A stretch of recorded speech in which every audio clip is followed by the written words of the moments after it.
Boa tarde. Sejam bem-vindos ao primeiro seminário digital Acreditação Erasmus K1, parte 2. Eu sou o Paulo Almeida e gostava de vos dar algumas notas antes de darmos início ao evento. O seminário terá duração aproximada de 1 hora e será dinamizada pela técnica Vera Queiro. E terá como suporte os técnicos Pedro Pires e Sandra Caneira, que estarão no back-office a responder às vossas questões. Relembramos que a participação é aberta e que poderão colocar as vossas questões através da área de perguntas e respostas. Para uma melhor gestão, pedimos que partilhassem o vosso nome e instituição antes de colocarem a questão. Relembramos que este evento será gravado e que esta apresentação será depois enviada também a todos os participantes. Para terem acesso à documentação, vídeo e o próprio certificado, pedimos que acedam ao registro de participação através do QR Code que disponibilizaremos no final desta sessão, assim também como ao formulário para avaliação da mesma. Findas estas notas iniciais, desejo que tenham um bom seminário. Deixo-vos agora com a colega Vera Queiro. Boa tarde a todos. A Agência Nacional agradece a vossa disponibilidade para assistir a este webinar. São todos muito bem-vindos e começamos por apresentar a nossa equipa. Somos uma equipa que está a apoiar-vos nestes webinars e somos constituídos por 3 técnicos, 3 elementos, representando cada um dos 3 setores educativos abrangidos pela ação K1. Começando pela Sandra Caneira. Olá, boa tarde a todos. O meu nome é Sandra Caneira e hoje irei estar convosco a responder às vossas dúvidas no chat. Espero que coloquem muitas dúvidas. Um bom trabalho para todos e até já. Temos também o colega Pedro Pires, do Ensino e Formação Profissional. Pedro. Também, Pedro Pires, setor de Ensino e Formação Profissional, como o colega Paulo já referiu, vou estar convosco aqui nas vossas questões no back-office. O próximo dia 12 estarei na parte dedicada ao Ensino e Formação Profissional do seminário que iremos promover sobre a acreditação. Muito obrigado, bom trabalho a todos. E volto eu a apresentar. Em julho esta equipa fez 5 webinars de lançamento desta nova oportunidade, que é a acreditação K1. Falámos essencialmente sobre o seu enquadramento no novo programa 2021-2027, fizemos alguma antevisão das ações que engloba este novo programa, falámos sobre o enquadramento da ação K1 e o enquadramento da acreditação na ação K1, sobre o que muda no novo programa, abordámos calendarizações previstas, documentos e procedimentos, critérios de elegibilidade, exclusão de avaliação e algo que é estranho, aparentemente estranho, que é o que não sabemos ainda sobre o programa, que ainda é alguma coisa. Destes 5 webinars, um deles foi especialmente dirigido aos antigos beneficiários da ação KA 229. Quando falamos em antigos, estamos a falar de beneficiários que incluem também o ano 2020. A ação KA 2019, que eram as parcerias de intercâmbio escolar, e dirigimos este webinar especialmente a estas parcerias porque é uma das alterações mais radicais entre um programa e outro. Nesta segunda parte do nosso seminário digital, vamos reforçar aspectos que causaram alguma confusão na transição entre os programas, vamos falar um bocadinho sobre organizações elegíveis e o seu papel nos projetos, vamos rever prazos, formulários e documentos relevantes. Mais importante que tudo, vamos fazer as perguntas certas. Devido aqui à metodologia expositiva desta ferramenta digital, vamos ainda guardar uma considerável parte deste webinar para perguntas e respostas no chat. Terminada a apresentação, vamos continuar aqui com vocês também a responder a perguntas, portanto, esperemos que seja um bocadinho mais interativa. Temos também aqui uma questão que é importante. Quando receberam o convite, houve a referência às matérias, à precedência das matérias, isto é o segundo webinar.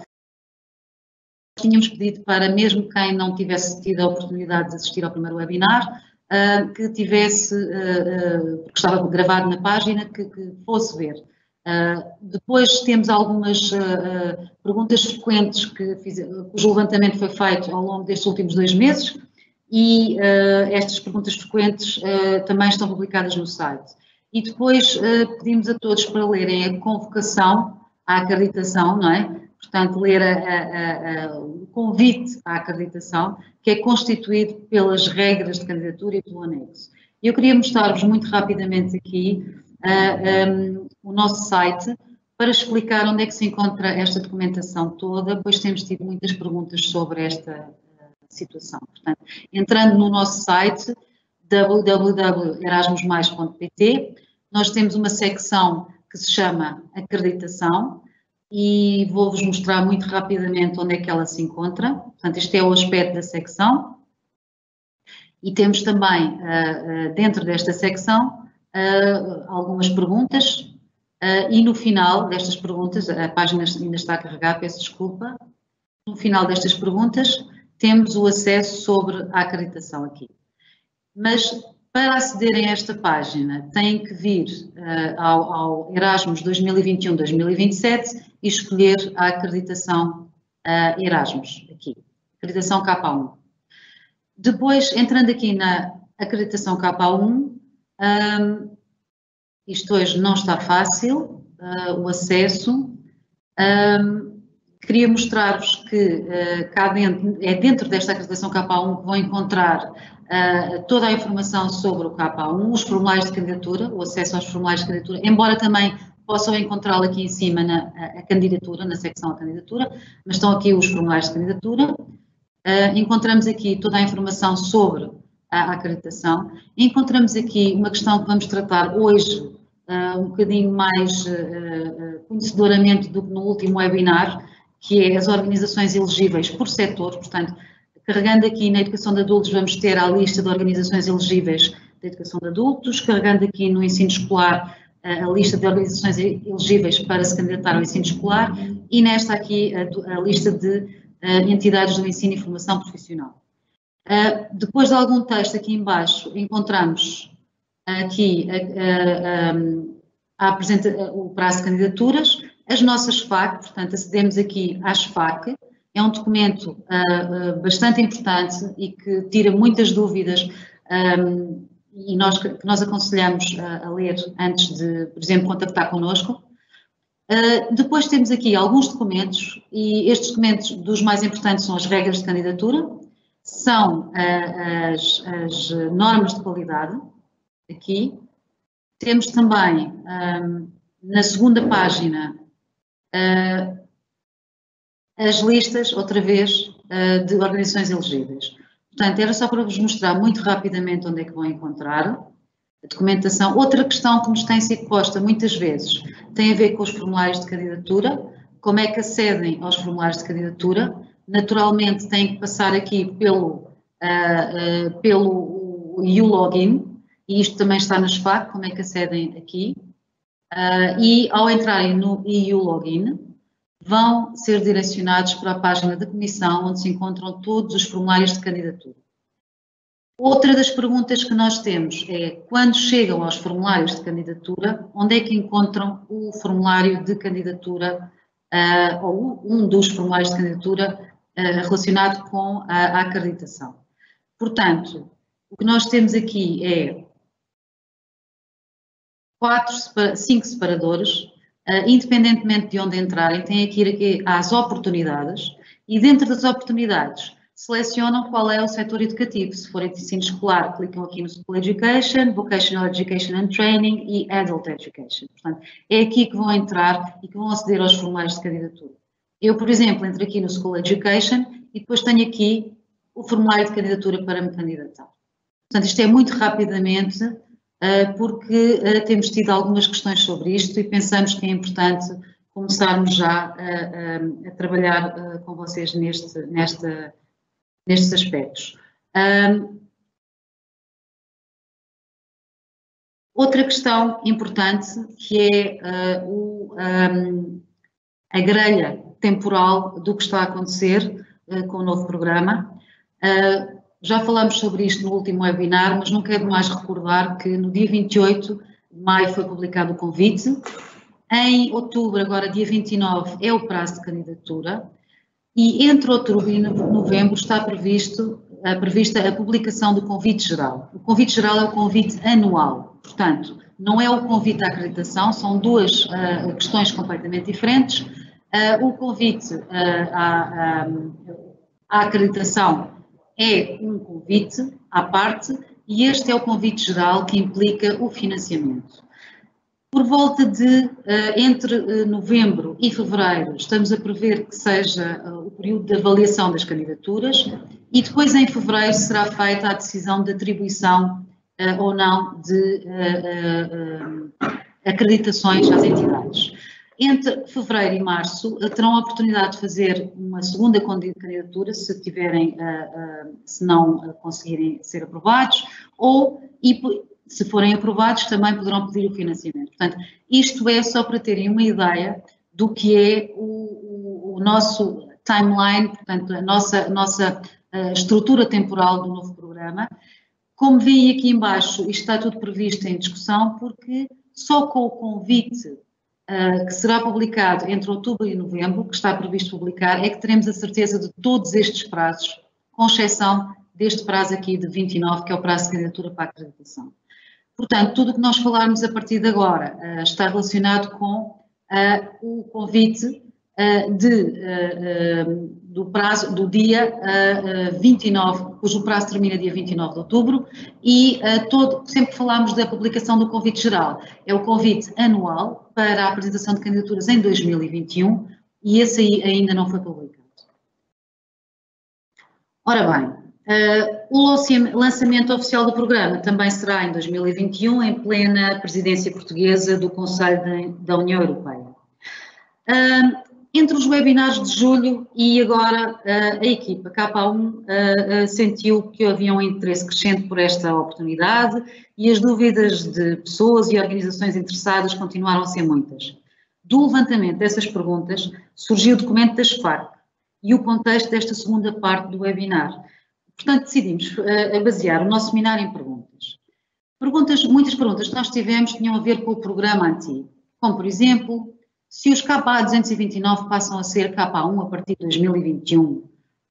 Não é esta a pergunta que nós temos que fazer. Se no agrupamento onde eu trabalho, sempre que desenvolvemos projetos KA1 e KA2 que eram dissociados, a partir de agora, não é esta a pergunta que nós vamos fazer. Se quisermos continuar a desenvolver este tipo de projetos, devemos fazer obrigatoriamente esta acreditação, certo? Não é esta a pergunta que nós temos que fazer. Também teremos que fazer uma acreditação para o KA2? Pois não. O nosso objetivo é mostrar-vos que nós estamos com um novo programa. Temos um novo programa, um programa que vai ter início em 2021, que vai terminar em 2027, e este novo programa vai implicar perguntas novas. E é com base nestas perguntas novas que nós decidimos trabalhar este webinar, que é às perguntas certas e às perguntas erradas.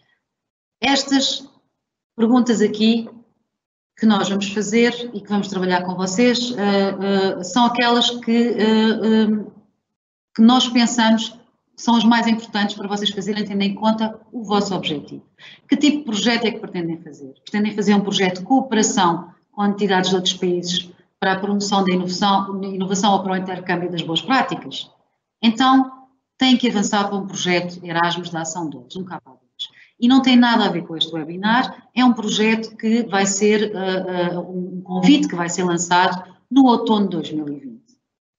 Querem fazer um projeto de mobilidade de pessoal educativo, de alunos, estudantes ou formandos, estão no sítio certo. Sim, estamos a falar de projetos da Ação-Chave 1, projetos de mobilidade que incluem também os antigos projetos de intercâmbio de alunos.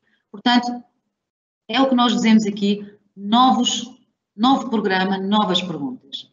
Vamos também perguntar a questão do enfoque aqui nas atividades de mobilidade para o KA1 e do enfoque das atividades de cooperação para o KA2, não quer dizer que não haja em todo o programa a questão das prioridades horizontais. Portanto, em todas as ações, não nos podemos esquecer que o objetivo aqui é promover com o Erasmus, com o novo Erasmus, a mobilidade transnacional na educação e formação, incentivo à livre circulação de aprendentes na Europa e reforçar também a natureza inclusiva dos sistemas de educação e dos Estados-membros e basearem-se esses sistemas de educação, não é, num conceito de aprendizagem ao longo da vida e incluir aqui as questões relacionadas com o Erasmus Verde, o incentivo à inovação e à dimensão digital também, e todos esses aspectos fazem parte das normas de qualidade que terão de acordar em sede de candidatura para qualquer uma das ações. Destaca-se com a acreditação a questão da rede de organizações, não é? A participação da rede de organizações Erasmus, pois, tal como vimos reforçar desde julho, não é? A acreditação Erasmus significa tornar-se membro do programa Erasmus. Portanto, isto significa que o novo programa Erasmus vai implicar uma outra pergunta. Depois de selecionarem a ação-chave 1, vão ter que perguntar o nível de experiência da entidade. Vocês, como entidade, é uma entidade que não tem muita experiência internacional e que gostaria, antes de tudo, e primeiramente experimentar o programa Erasmus, então devem avançar para um projeto K1 a curto prazo. Portanto, existem projetos a curto prazo, embora limitados em número de participantes e limitados temporalmente, existem esses projetos. Mas o convite ainda não saiu, portanto, sairá apenas no outono. Se vocês têm experiência em cooperação internacional e querem participar no programa Erasmus numa base contínua, então estamos de facto aqui no local ou na fase da acreditação. Portanto, temos que entrar numa candidatura à acreditação. E esta candidatura à acreditação é aquela que nós estamos a trabalhar neste momento e sobre a qual pretendemos fazer este webinar.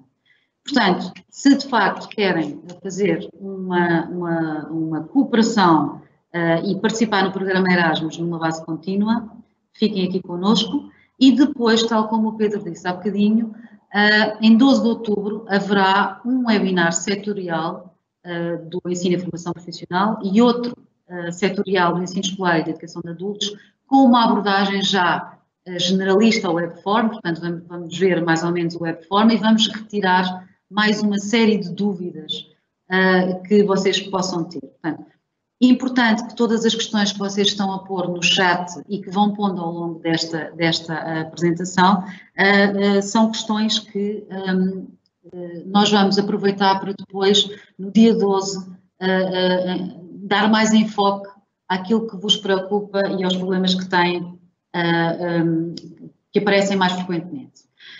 Continuando aqui a nossa abordagem de questões, não é? Não têm a certeza se querem candidatar-se à acreditação, têm outras hipóteses, lá está, já falámos dos projetos de mobilidade K1 de curta duração e podem ser parceiros de consórcios de mobilidade.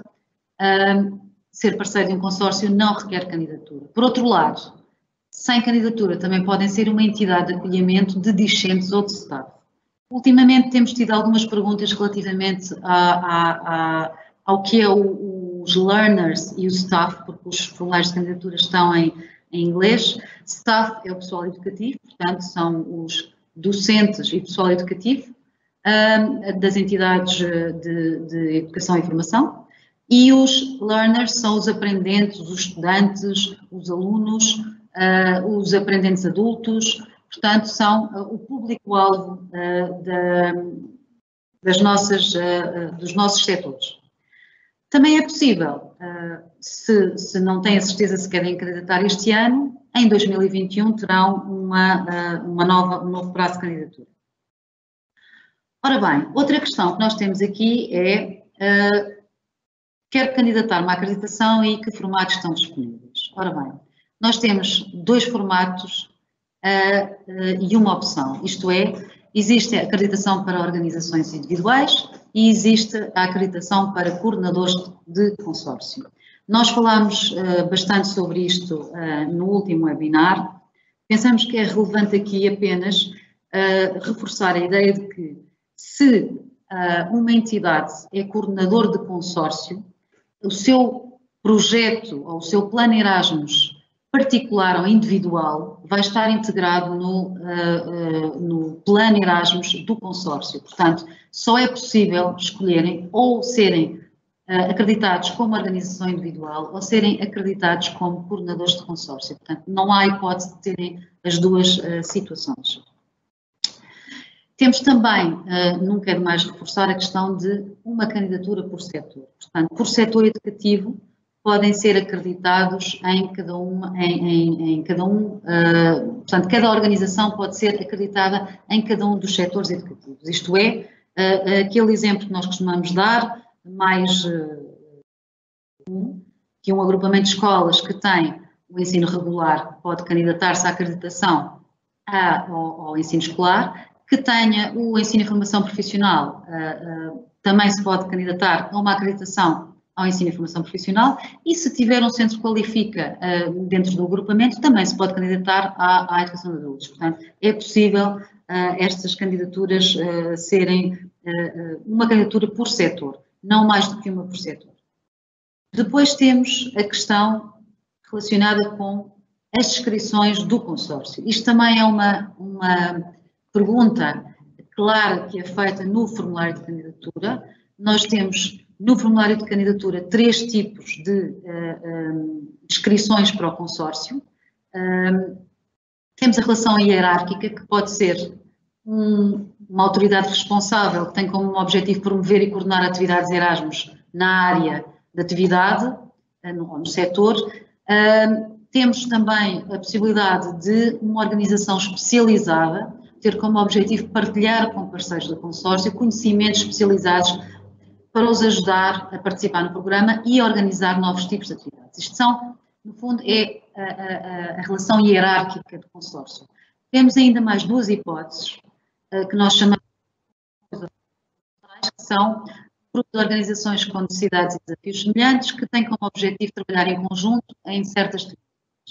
Normalmente chamamos a isto os consórcios temáticos. E depois temos a possibilidade de grupos de organizações que têm dificuldade em participar no programa individualmente e então juntam-se para terem mais capacidade como grupo e também darem apoio, algumas organizações darem apoio a newcomers. Portanto, estas questões foram todas tratadas no webinar anterior, mas na SPAC tem muita informação sobre a questão dos consórcios. Outra pergunta, a minha organização é elegível num ou mais setores educativos? Ora bem, vamos falar um bocadinho agora de organizações elegíveis. Temos organizações elegíveis para o ensino escolar, para o ensino e formação profissional e para a educação de adultos.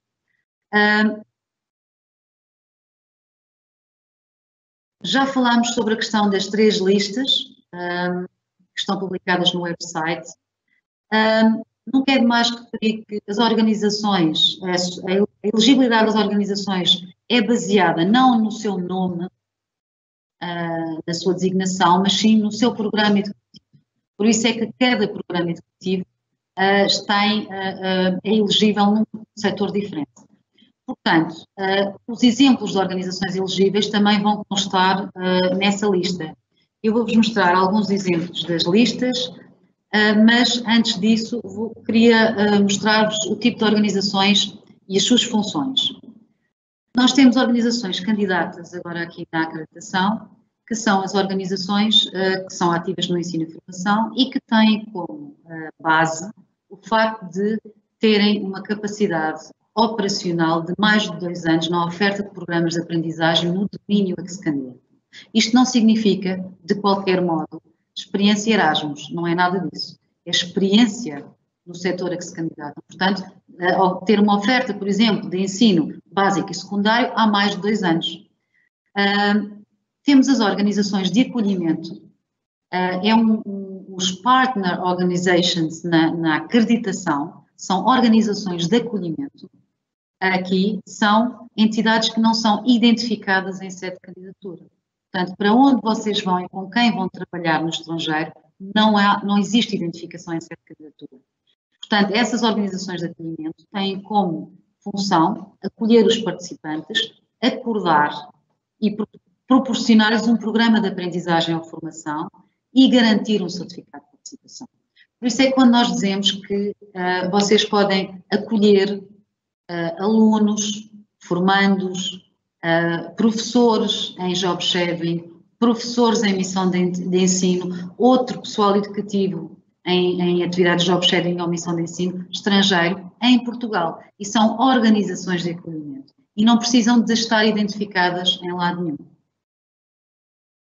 As organizações de apoio são organizações que têm um papel relevante, formal e reconhecido. São entidades que não se podem candidatar, no entanto, podem elaborar algumas tarefas, com exceção das tarefas primordiais que são reservadas, de facto, às organizações candidatas. A sua mais-valia será sempre de contribuir para a participação de formandos de outros países em Portugal. Portanto, estas organizações de apoio, o Pedro irá falar um bocadinho melhor sobre isto no webinar de 12 de outubro, específico para o ensino e formação profissional, que é onde, essencialmente, existem as organizações de apoio. Passando agora para a organização, a elegibilidade das organizações, vamos começar aqui pela educação de adultos e queria-vos mostrar que uma organização pode ser elegível, de facto, em cada um dos setores e a elegibilidade das organizações é feita ao abrigo de condições. Portanto, no caso da educação de adultos, a condição 1 é organizações de educação formal, informal e não formal de adultos. E se forem ver à lista, aparecem-vos, a lista é feita da seguinte maneira. Aparece a coluna dos programas e atividades educativas elegíveis e o exemplo de organizações. Por exemplo, para a atividade de reconhecimento, validação e certificação de competências da RVCC escolar e profissional, exemplo de organização que pode candidatar-se à educação de adultos, os centros qualificam. Por exemplo, cursos de educação e formação de adultos, os EFA, quais são os exemplos de organizações que se podem candidatar? Estabelecimentos de ensino básico e secundário, centros de formação profissional do Instituto de Emprego e Formação Profissional, entidades formadoras, etc, etc. Portanto, o que vocês apanham nestas listas não é simplesmente se podem candidatar a tipologia da organização ou da instituição, é sim os programas e atividades educativas elegíveis. Portanto, se vocês tiverem essa oferta desses programas, são elegíveis para a educação de adultos. O que acontece também é que temos ao abrigo das organizações, a condição 2, são autoridades públicas, locais, regionais, órgãos de coordenação e outras organizações ativas no setor da educação de adultos. Também aparece, não o programa e atividades educativas elegíveis, mas o seu papel no sistema educativo. E depois os exemplos de organizações. Por exemplo, o papel de planeamento da oferta educativa de nível local e regional pode ser feito pelas autarquias locais e comunidades intermunicipais, áreas metropolitanas e secretarias regionais de educação. Portanto, são exemplos de organizações que têm este papel no sistema educativo. Portanto, é assim que funciona e é assim que estão publicadas as listas das entidades elegíveis. Se formos, por exemplo, para o ensino escolar, temos a mesma estrutura, as definições aplicáveis e os exemplos de organizações elegíveis, estabelecimentos, ao abrigo da condição 1, estabelecimentos escolares com oferta de educação pré-escolar e dos ensinos básico e secundário, e depois temos ao abrigo da condição 2, autoridades públicas, locais e regionais, órgãos de coordenação e outras organizações ativas no setor de ensino, também com a coluna do seu papel no sistema educativo e com os exemplos de organizações. Por fim, no ensino e formação profissional, temos a oferta ao abrigo da condição 1, que são organizações de ensino e formação profissional inicial a contínua.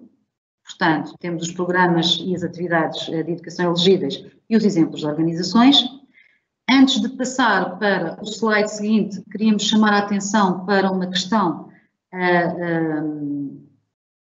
diferente, portanto, o facto a questão dos cursos artísticos especializados, que estão parcialmente no ensino e formação profissional e no ensino escolar. Isto é, os cursos artísticos especializados na área das artes visuais, de audiovisuais e da dança estão inseridos no ensino e formação profissional. Portanto, os programas de atividades educativas ligadas às artes visuais, aos audiovisuais e à dança têm que se candidatar ao ensino e formação profissional. Se estivermos a falar da área da música, então serão elegíveis no ensino escolar e não no ensino e formação profissional.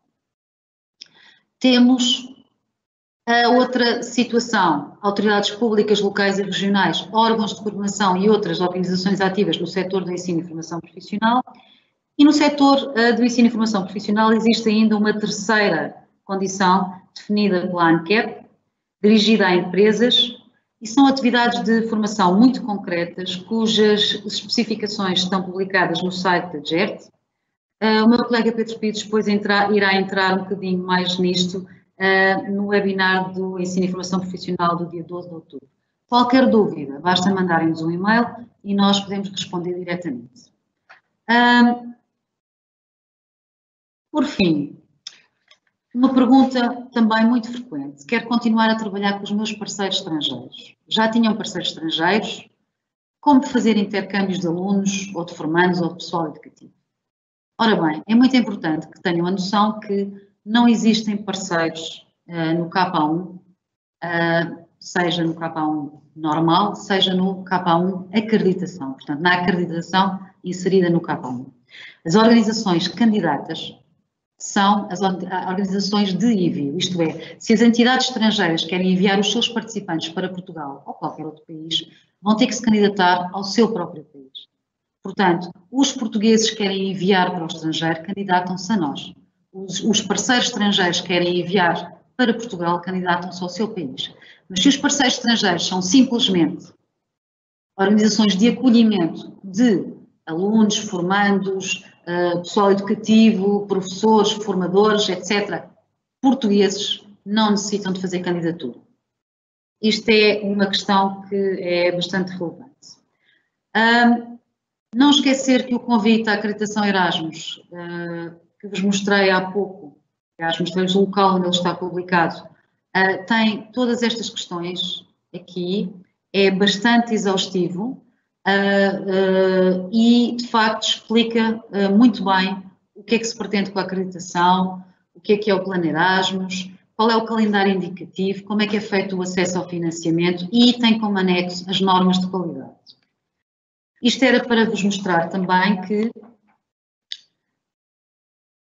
existe, no fundo, o core business da candidatura e do convite é o Plano Erasmus. E o que é o Plano Erasmus? É o plano que faz a ligação entre as atividades de mobilidade e as necessidades da organização e os objetivos da entidade. Isto é, a pergunta-chave é sempre como é que vai a entidade usar o programa, isto é, a acreditação, não é, para beneficiar o seu próprio pessoal, os seus aprendentes e a própria organização, a instituição em si. Portanto, isto é, no fundo, a pergunta-chave do Plano Erasmus. E o Plano Erasmus é, de facto, é o cerne da candidatura. E quando nós perguntamos, e temos tido também esta pergunta, por isso é que ela está aqui, qual é a diferença entre o Plano de Desenvolvimento Europeu e o Plano Erasmus? É que o Plano Erasmus é, de facto, a candidatura. Isto é, quando vocês estão a definir objetivos, atividades, normas de qualidade e a gestão do projeto, vocês, no fundo, estão a construir o Plano Erasmus. Portanto, o Plano Erasmus faz parte da candidatura, não é um documento à parte. Isto é matéria que nós vamos abordar um bocadinho melhor no webinar de 12, porque vamos trabalhar paralelamente entre os setores, porque há diferenças entre um setor e outro. Relativamente aqui também ao Plano Erasmus, houve muitas dúvidas relativamente a esta questão e nós decidimos mostrar este slide novamente, isto é, explicar-vos que a candidatura que nós estamos a fazer neste momento é uma candidatura que podem fazê-la este ano, no próximo ano, daqui a 2 anos, quando quiserem, e a validade da acreditação é ao longo do programa todo. E dentro da acreditação da candidatura, é-vos pedido um plano Erasmus, que pode ser de 2 a 5 anos. Portanto, vocês podem fazer um plano só de 2 anos, ou podem fazer de 3, ou de 4, ou de 5 anos. E esse plano Erasmus que vocês vão construir pode ser e vai ser atualizado ao longo do desenvolvimento do projeto, da implementação do projeto. O que vai acontecer é que vocês vão pedir financiamento anual para realizar esse plano Erasmus. Portanto, imaginemos que o vosso plano é só para os próximos 2 anos. Dentro desses 2 anos, vocês vão pedir financiamento no contrato para 2021 e no contrato para 2022. Mas é só o pedido de financiamento, porque o plano já está feito e estabelecido. Se o vosso plano for só de 2 anos, vocês vão atualizando o plano à medida em que vai avançando, o tempo vai avançando, o plano vai avançando e os vossos objetivos vão sendo aprimorados, vão sendo, por vezes, até alterados ou reforçados. Portanto, o que interessa é, existe um plano Erasmus e ele vai ser monitorizado e vai ter possibilidade de ser alterado. A estrutura de formulário de candidatura, muito rapidamente, a maior parte já sabe, mas existe um contexto, que é o contexto que vai basear a vossa análise de necessidades para depois definirem os objetivos. Este contexto é o contexto da instituição. Depois, como podem ver, todas as questões relacionadas com o formulário de candidatura são o plano Erasmus. Portanto, existe um paralelismo entre o convite, que são as regras de candidatura, o formulário de candidatura e a estrutura do formulário de candidatura e o plano Erasmus. Portanto, tudo isto tem são todos os mesmos aspectos, todas as mesmas questões e temos a questão dos prazos de candidatura, não esquecer, 29 de outubro, e se de facto optarem por projetos de curta duração, vão ter que aguardar pelo convite anual no programa Erasmus para 2021, que lá está, neste mesmo convite, é onde também vai ser vão ser publicados os critérios de financiamento. Os critérios de financiamento do programa, em si, das várias ações e do financiamento da acreditação. Isto é neste convite aqui que vocês vão, e que está previsto para o outono de 2020, que vocês vão obter a informação sobre o que é que atividades podem desenvolver e que dinheiro é que vai ser atribuído, que financiamento vai ser atribuído a cada atividade. Chegando aqui à questão dos resultados sobre a acreditação, muito rapidamente, chegam a fevereiro de 2021, a candidatura foi aprovada? Não, não foi aprovada. Tem a hipótese de voltar, de se candidatarem ao convite anual, ou têm também a hipótese de aguardar pelo convite à acreditação de 2021.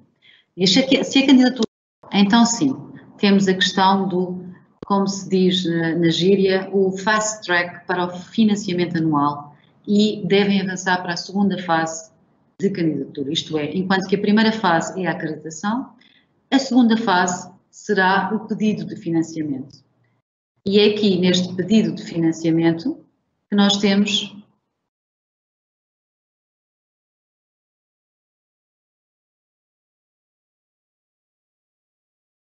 os critérios de atribuição de financiamento e a informação sobre o tipo de atividades previstas e o financiamento solicitado. Portanto, chegando aqui a esta parte, é que vocês vão poder falar sobre estas questões. Que atividades são possíveis? Mobilidade pessoal, mobilidade de aprendentes ao nível do ensino escolar e do ensino e formação profissional. Não existe neste momento e não está prevista mobilidade para aprendentes adultos.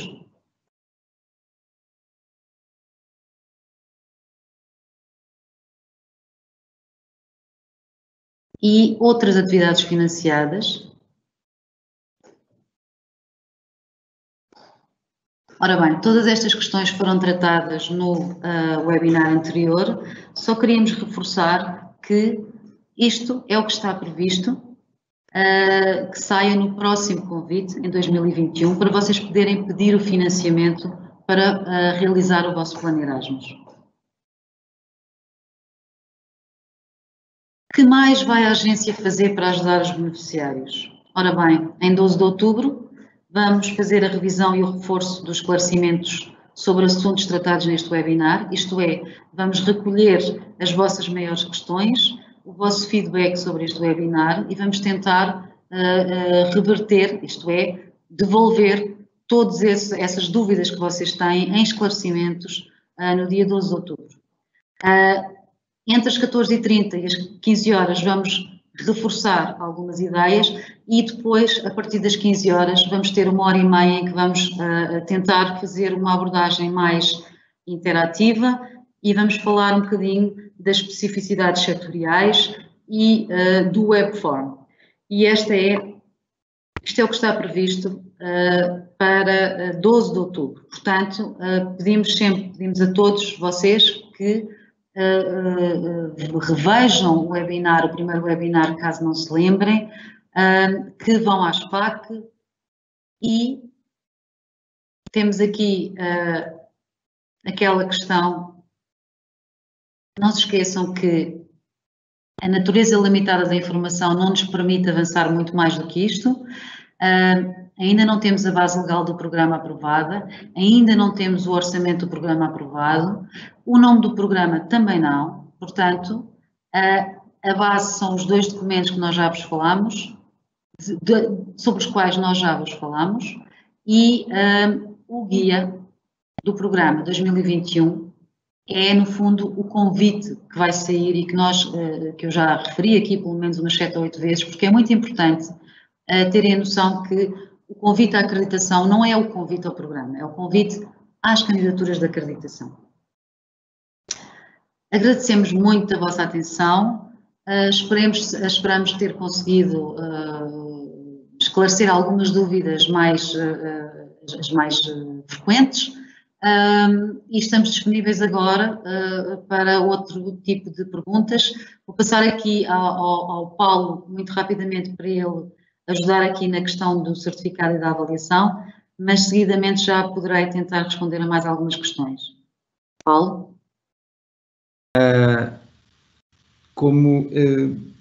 Eu quero agradecer à Vera pela apresentação e agradecer também a todos e a todas a vossa participação neste seminário. No vosso ecrã tem agora à vossa disposição os QR Codes, um para o certificado e outro para a avaliação. Será também colocado aqui na zona de perguntas e respostas um link direto para quem não puder aceder através dos vossos telemóveis. A Vera irá continuar a responder às vossas questões de forma verbalmente até às 16 horas, todas aquelas que estiverem no chat, e a partir dessa hora responderemos a todas as que ainda estejam pendentes até ao final da última questão. Mais uma vez, vou passar à Vera. Ok. Estão a ouvir-me? Uma das questões que tem aparecido muito aqui é questões relacionadas com o K2. Colegas, K2 nem sequer saiu o convite ainda. K2 não tem nada a ver com este webinar. Estamos desde o início a tentar explicar isto no primeiro webinar, neste webinar também. Não é essas perguntas que têm que fazer. Vocês têm que pensar a mobilidade para aprendentes adultos está definitivamente afastada ou ainda poderá vir a ser equacionada durante outubro? É uma pergunta, sim, não está definitivamente afastada, por isso é que nós fazemos questão de dizer várias vezes que toda a informação que não está relacionada com a acreditação em si, com o que saiu no convite à acreditação, é informação prevista, não é informação definitiva. O convite ainda não saiu, e isso nós explicamos no primeiro webinar, porque ainda não foi aprovado o orçamento, nem a base legal do programa. E enquanto isso não for aprovado, não pode sair o convite. Portanto, está tudo preparado. O convite à acreditação não implica financiamento, implica vocês terem acesso à tal faixa simplificada ou faixa rápida ao financiamento, que é diferente de ser publicado um convite que implica financiamento. Portanto, a acreditação não implica financiamento. O convite que está previsto para o outono é que implica, de facto, o financiamento.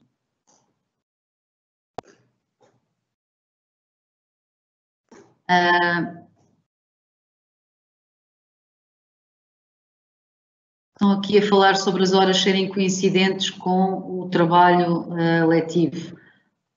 Pois, mas nós normalmente pomos os webinars disponíveis no site. Depois tenho aqui uma outra pergunta que diz: a acreditação é para um máximo de 5 anos. Esses anos são consecutivos ou podem ser interpolados durante 2021, 2027?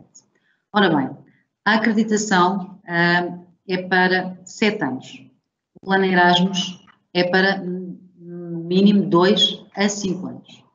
O facto de vocês terem um plano Erasmus em desenvolvimento e serem acreditados não implica que peçam financiamento todos os anos. Isto é, pode haver um ano em que não querem fazer financiamento, não querem ter financiamento, não querem fazer mobilidades, querem fazer outras coisas. Nesse ano não se pede financiamento. Portanto, o facto de vocês estarem acreditados e terem um plano não é obrigatório fazerem mobilidades. Portanto, só precisam de fazer mobilidades quando estão previstas mobilidades. O plano Erasmus não é só constituído por mobilidades. Portanto, há uma série de outras atividades que devem ser feitas. Há atividades preparatórias para as mobilidades, atividades de follow-up, atividades de disseminação do projeto, de disseminação dos resultados, atividades de formação interna, externa. Portanto, há uma série de atividades que podem fazer. Outras perguntas que eu penso... Acima foi questionado se os alunos dos PF, segundo e terceiro ciclo, se inserem no ensino escolar ou no ensino profissional. Continuo com a mesma dúvida. O colega já foi ver a lista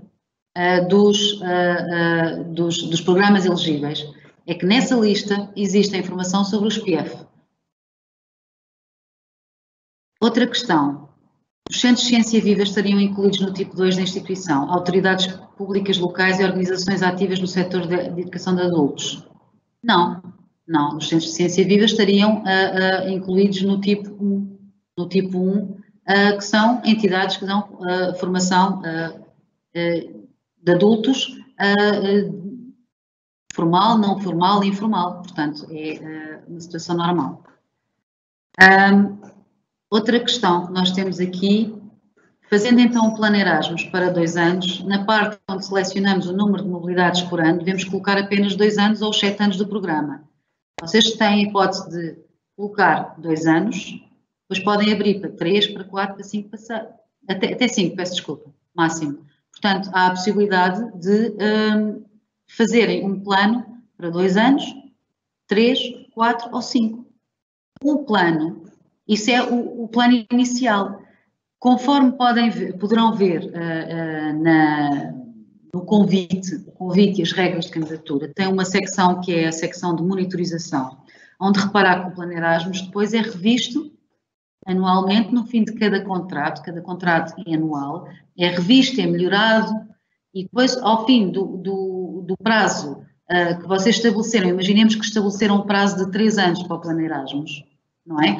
Depois, ao fim desses 3 anos, vão ter que fazer para os outros anos. Mas não é uma candidatura nova, vão ter que estender esse plano Erasmus. Portanto, não tem que se candidatar novamente à acreditação. A acreditação está lá. O plano é que é desenvolvido ao longo dos anos, melhorado. E atualizado, exatamente, como diz a Sandra. Outras questões. Não está muito claro o que vocês consideram experiência da instituição. Ora bem, experiência da instituição é o seguinte. A colega é do Centro de Ciência Viva, certo? O Centro de Ciência Viva dá formação de adultos há quanto tempo? Se dá há mais de 2 anos, tem experiência. Portanto, isto é a experiência da entidade. Um colégio foi aberto o ano passado, foi criado o ano passado um colégio. O colégio ainda não tem 2 anos de experiência a oferecer o ensino básico, secundário, pré-escolar, etc. Ainda não tem 2 anos, porque foi criado no ano passado. Portanto, isto é que é a questão da experiência. Ora bem, queria saber se esses projetos são considerados experiência da nossa instituição. A experiência não tem a ver com projetos, nem tem a ver com projetos Erasmus, não tem a ver com nada disso, tem a ver com a vossa oferta de educação e formação. Ok. Outras questões. No caso das candidaturas espontâneas a realizar em fevereiro de 2021, tem limitação de tempo e participantes para a realização da mobilidade, onde podemos consultar o número preciso de dias e participantes máximo. Ora bem, no webinar anterior havia um slide que dizia todas as informações previstas, porque ainda não saiu o convite, para as candidaturas que não são candidaturas espontâneas, são candidaturas ao convite à apresentação de candidaturas Erasmus 2021, K1, e essas candidaturas são a projetos de curto prazo. Está previsto 1 ano, duração máxima de 1 ano, participação máxima de 30 participantes e a outra limitação é que cada entidade, no prazo de 5 anos, só se pode candidatar 2 vezes a estes projetos de curto prazo. Isto é o que está previsto. Não podemos assegurar que é o que vai sair no convite. Outra questão. As entidades intermunicipais que não tenham experiência Erasmus+, pode ser entidade de acolhimento na educação para adultos. Se de facto forem entidade de formação de adultos, sim, podem, claro. Vocês, como entidades de acolhimento, não têm que ter experiência de nada, não têm relação connosco. As entidades de acolhimento vão ter a vantagem de participar na rede Erasmus. As entidades de acolhimento têm a vantagem, a parte boa de receberem pessoas, a questão da interculturalidade, a questão linguística, a questão de fazerem, como nós dizemos, construírem parcerias para um dia, quando vocês quiserem enviar pessoas, terem parceiros. Outra questão. Acima foi questionado se os alunos dos PF continuam com a mesma questão. Pronto, é mesmo ter nas listas, exatamente. Fiquei com a dúvida, imaginando que apresentamos um plano para 2 anos, se só escolhemos as mobilidades para 2 anos, no restante tempo do programa, posso pedir depois para os restantes anos? Ou devemos indicar já as mobilidades para todos os anos? Não. Se escolher o plano para 2 anos, só põe para os 2 anos. Anualmente, o plano é revisto e chegando ao fim dos 2 anos, vai ter que propor o plano para os anos a seguir. O financiamento pode ser reformulado ao longo do tempo que a escola está acreditada nos 7 anos. O financiamento, a acreditação, colegas, não tem nada a ver com o financiamento. Nada. O financiamento é pedido anualmente quando sai o convite geral à apresentação de candidaturas no outono. Sérgio Fernandes.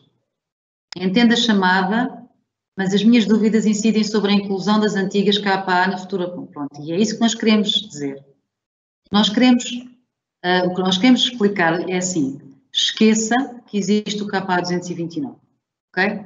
Esqueça, estamos num programa novo, temos perguntas novas. Querem fazer mobilidades e intercâmbios de alunos? Se sim, candidatam-se ao K1. Podem fazê-lo projetos de curto prazo ou podem fazê-lo através da acreditação. É só isso. No caso de termos projetos K1 em curso, podemos concorrer à acreditação. Os projetos aprovados em 2018, 19, 20 são do programa Erasmus+, 2014-2020. Tudo o que nós estamos a falar aqui tem a ver com o programa Erasmus, que ainda não sabemos o nome, mas presumimos que seja, ou que venha a ser Erasmus também, a partir de 2021. Portanto, se têm ou não projetos agora, não interessa nada.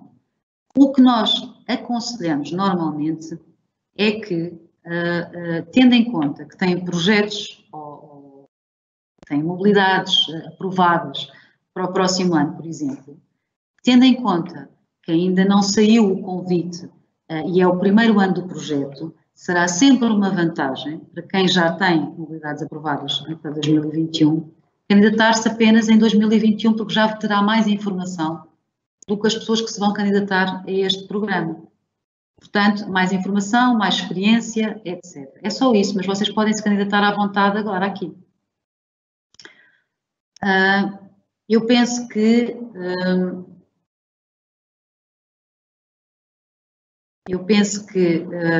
são 16 horas. Nós vamos ter que encerrar aqui o webinar, mas vamos continuar a responder a perguntas por escrito.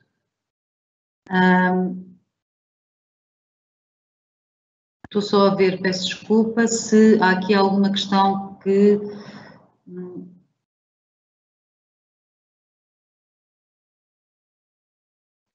A mobilidade pessoal docente prevista no anterior KA1 ainda vai ser possível neste ano, nos tais projetos de curta duração, ainda a ser objeto de convite, ou só poderá ser feita em candidatura após a acreditação? Sim, a mobilidade de curta duração, nos moldes que era feita anteriormente, pode ser alvo de uma candidatura agora, quando sair o convite no outono, exatamente.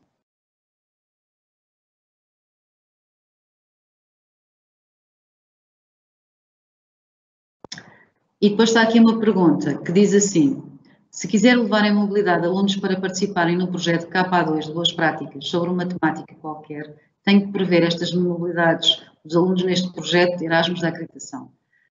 Colega, o seu objetivo, a nossa pergunta inicial tinha a ver exatamente com isto. O seu objetivo é fazer cooperação com as escolas parceiras, isto é, fazer reuniões de projeto, trabalhar sobre uma temática e, de vez em quando, levar 2 ou 3 alunos nessas reuniões? Ou o seu objetivo é fazer intercâmbio de alunos? Se for o primeiro, tem que se candidatar a um KA2. Se for o segundo, portanto, KA2 cooperação. Se for o segundo, se pretender fazer intercâmbio de alunos, tem que se candidatar ao KA1. Dentro do KA1 pode-se candidatar a projetos de curta duração ou a projetos de acreditação. Ok? A acreditação pode ser feita em qualquer altura? Sim, pode ser feita todos os anos, há um convite novo à acreditação.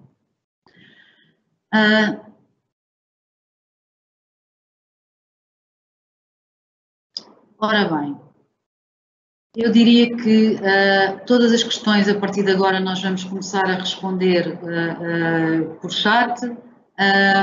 Agradecemos a vossa participação. Pedimos desculpa se houve alguns cortes da emissão, conforme me disseram aqui, mas isto tem a ver com a sobrecarga